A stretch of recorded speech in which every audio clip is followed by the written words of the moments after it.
Good morning, Smith Station. I'm Michaela Bostic, and this is PNN. Today in our news, Georgia residents can start voting for the presidential election on Monday. However, Alabama residents cannot start voting until November 6th. A Columbus woman was hit by a police cruiser and later died. How many of you enjoy wearing bow ties? William Blumberg from California has a quest to wear 365 bow ties, one for every day of the year.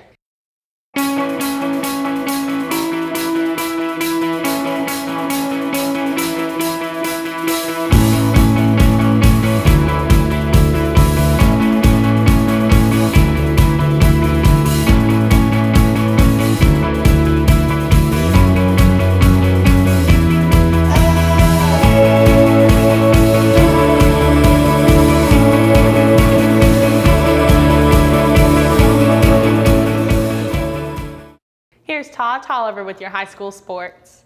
Good morning, Smith Station. I'm Todd Tolliver, and here are the updates on your high school sports. The football team faced off with the Opelika Bulldogs this Friday, falling short 21-3. J.J. Dancy led the team in rushing with 49 yards, and Devontae Marshall had 3 receptions for 49 yards. On the defensive side of the ball, Tim Hester had 9 solo tackles, and Nigel Lawrence had 1 interception. The Panthers will travel to Montgomery to face off with Carver Montgomery this Friday.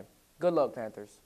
The cross-country teams didn't have a meet this past weekend, but will travel to Auburn to race in the Auburn Classic this weekend. I'm Todd Tolliver, PNN.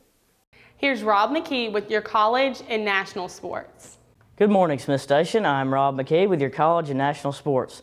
Starting off today with college football and the #1 team in the land, the Alabama Crimson Tide, going up against the Mizzou Tigers. Alabama's Eddie Lacy and T.J. Yeldon each had 100 yards rushing in Saturday's game, and the total offense for the Tide was 533 yards. There was a 38-minute lightning delay, and after the lightning delay, Alabama slowed down and Missouri sped up with their Marcus Murphy returning a kickoff for 98 yards and a touchdown. In the end, though, the Crimson Tide were too much for the Tigers, and they won 42-10. Moving on now to the Auburn Tigers, who faced off against the Ole Miss Rebels. Ole Miss quarterback Bo Wallace was responsible for 4 touchdowns, including 1 receiving. Up to this point, the Ole Miss Rebels had lost 16 straight SEC games and were looking to end their slide. The game was close in the third quarter, with Auburn only behind 4 points after a Cody Parkey field goal, but then Ole Miss's Bryson Rose kicked a field goal, making it 27-20.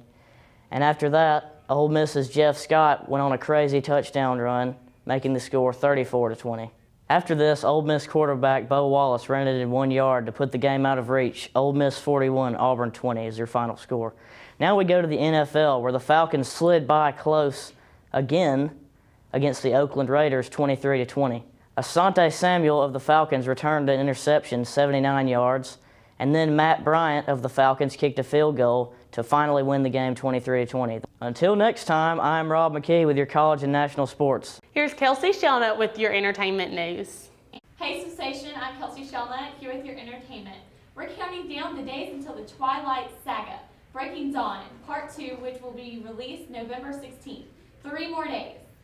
A week ago, we got to listen to a bit of one of Taylor Swift's tracks from Red called I Knew You Were Trouble.